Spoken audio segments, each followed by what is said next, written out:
fakta dan cerita unik lagi nih. Pernah lihat tanaman dengan daun kecil-kecil dan biji merah merona seperti ini? Yup, ini namanya daun saga. Jangan salah fokus ke bijinya ya, karena daunnya punya khasiat yang luar biasa.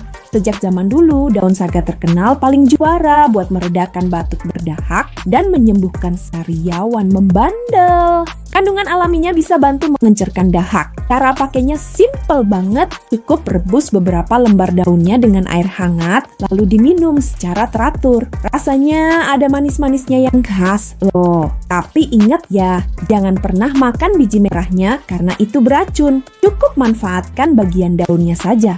Tertarik mencoba tanaman herbal ini? Jangan lupa klik like, share, dan subscribe untuk info kesehatan seru lainnya.